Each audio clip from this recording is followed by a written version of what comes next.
Gabriel Nandjip, humoriste camerounais. Le 15 juin, il quitte de chez lui, seul, à bord de sa Lexus, se dirige vers Yaoundé, où il avait rendez-vous pour le retrait de son visa vers le Canada. À peine sorti d'un virage, il est surpris par le dépassement d'un camion gros porteur qui tentait de dépasser aussi un autre camion gros porteur. Gabriel Nandjip a tout fait pour éviter le pire, mais en vain. Selon ceux qui ont assisté à cet accident, diront que Gabriel Nandjip conduisait à vive allure et sans ceinture de sécurité. Beaucoup de choses se racontent derrière cette mort-là. Beaucoup de choses se racontent, vraiment. Il y en a qui parlent de l'auge, il y en a qui parlent de vivre heureux et mourir jeune, il y en a qui parlent de la vente de son âme. Mais moi, je me pose une question. En Afrique, ou pour les Africains, il n'existe plus une mort naturelle? Juste une question au passage. Il n'existe plus une mort naturelle?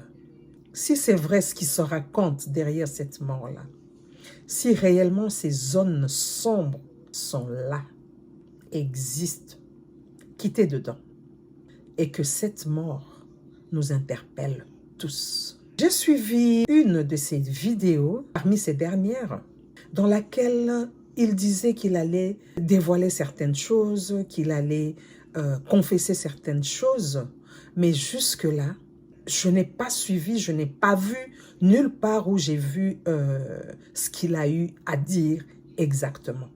Si cette vidéo se retrouve quelque part sur la toile, sûrement qu'un jour, je tomberai dessus. Mais jusque-là, pas encore. J'ai pas compris. J'ai pas vu la vidéo dans laquelle il disait des choses, au fait. Cet accident s'est passé sur la Nationale 3. Mes sincères condoléances à la famille, que seul Dieu soit leur réconfort et paix à son âme. Écoutons-le. Maintenant, appelez-moi aussi ma sœur Aïcha Kamoas, sans oublier Lolita la Baronne, sans oublier Valsero. Faites-le aussi. Ils ont besoin aussi de savoir beaucoup de choses, car eux aussi sont le porte-parole de la jeunesse camerounaise. Faites-le à 15 000 personnes, on balance.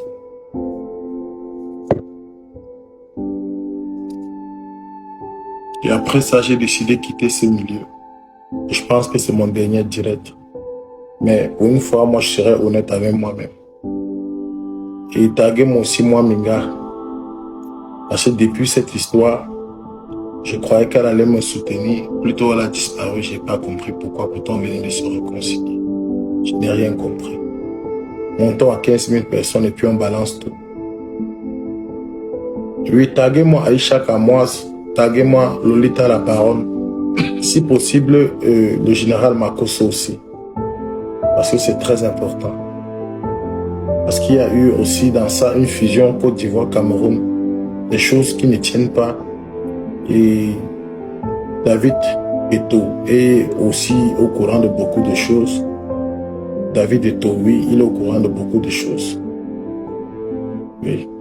Joël Pelé. Je pense que c'est des gens qui sont impliqués dans ce qu'on doit parler ce soir. J'ai demandé, taguez-moi David Eto'o, Popi, Joël Pelé, parce qu'il faudrait qu'on explique ce qui se passe dans le showbiz camerounais. Il faut qu'on explique, il faut qu'on raconte tout, il faut qu'on parle à la jeunesse. Appelez-moi Shakiro, c'est Loïc Njekam. Faites-le à 15 000 personnes, on partage, on dit tout, on se dit les vérités. On peut laver le nom de beaucoup de personnes. Mais moi déjà, GDA, moi je sais ce que je dois faire.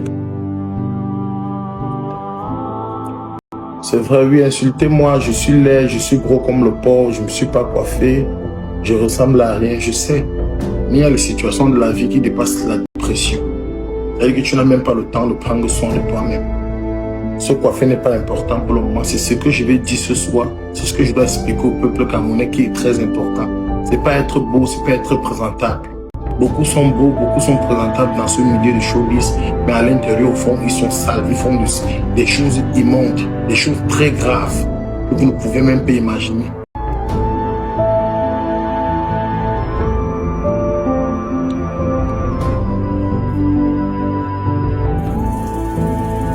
Bientôt, on arrive à 15 000 personnes et on balance tout.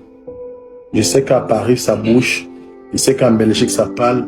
Je sais qu'en Suisse, ça cartonne. Aux États-Unis, alors, n'en parlons plus. Au Canada, tout va à travers cette histoire de révélation. À 15 000 personnes, on balance tout.